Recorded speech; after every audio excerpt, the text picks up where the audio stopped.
Why sit here until we die? See, the only thing that will move you out of your comfort zone, out of complacency, into the things that only God can do for you. This is what the Lord told me to tell you. He said the only thing that will get you there is hunger. The only thing that lifted them out of their self-pity was hunger. The only thing that lifted them out of their excuses, we might as well, nobody else is doing anything, we're all dying, so we'll die here together. The only thing that pushed them was hunger. The only thing that caused them to begin to move toward their destiny and a brighter day was hunger. And hunger will drive you and push you. And fasting is hungering for God. The Bible said that there were 4 of them, and I think probably one of them was sitting there and he had tacos on his mind. One was sitting there and he had fried chicken on his mind. And one was sitting there and he had Krispy Kreme donuts on his mind. But one stood up and said, I can't sit here. I can't have another year like I had. We're dying. We're dying. Why sit here until we die? He says, you know, if we enter the city, He'll keep us alive and we'll live, but if they kill us, we'll die. Now listen to this thinking. Listen to this. Now therefore come, let us surrender to the army of the Syrians. If they keep us alive, this guy was a college graduate, I'm sure, we shall live.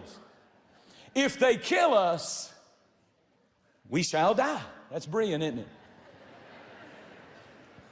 But why sit here until we die?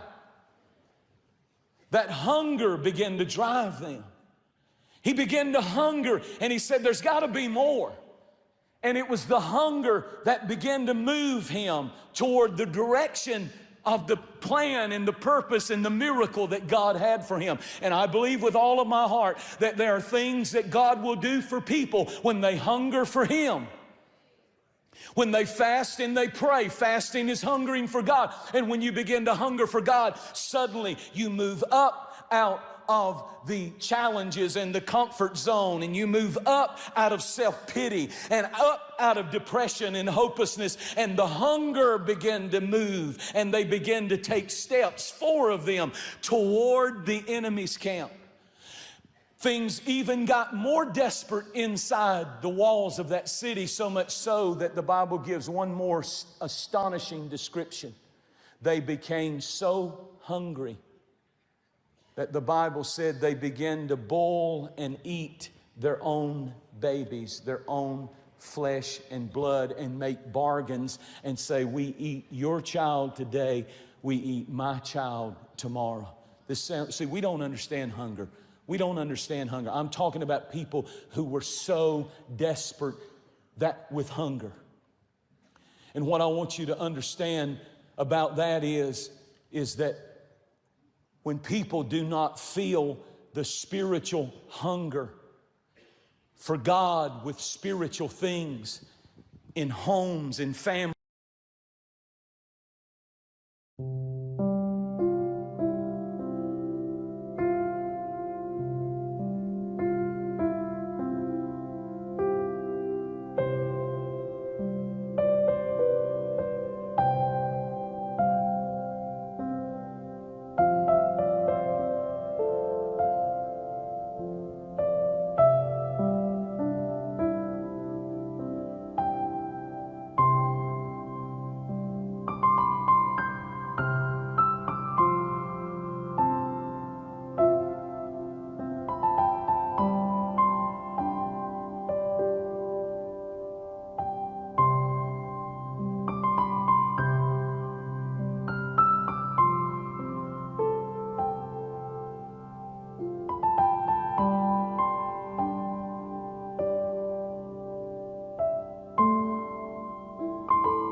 in marriages when they only feed on donkeys' heads and dove's dung and carnality and think that's enough to hold your marriage and bless your family.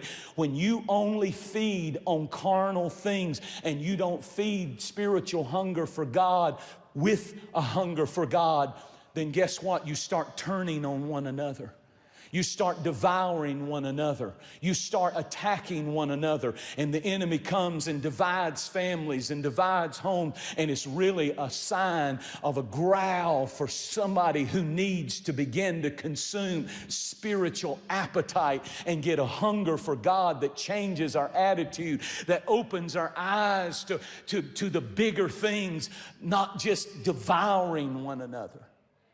I'm praying that somebody will hear me preaching, that will say, I cannot have another year like I had. I cannot sit in this addiction for another 12 months. I refuse to live like this again. Something's got to give. I'm desperate and I've got a hunger for God that only God can fix and God can fulfill and God can do in my family and in my home. The Bible said in Lamentations 4 and verse 9, to be slain with the sword is better than to be slain with hunger. One translation said it's better to go down fighting than to sit there and die. For good or bad, hunger drives you. Esau came home from a hunting trip in the Bible, and the Bible said he was so hungry that he was almost home. But his brother Jacob came out and he said, listen, I'll offer you a bowl of beans, spiritual hunger, but I'll offer you a bowl of beans if you'll give me the birthright.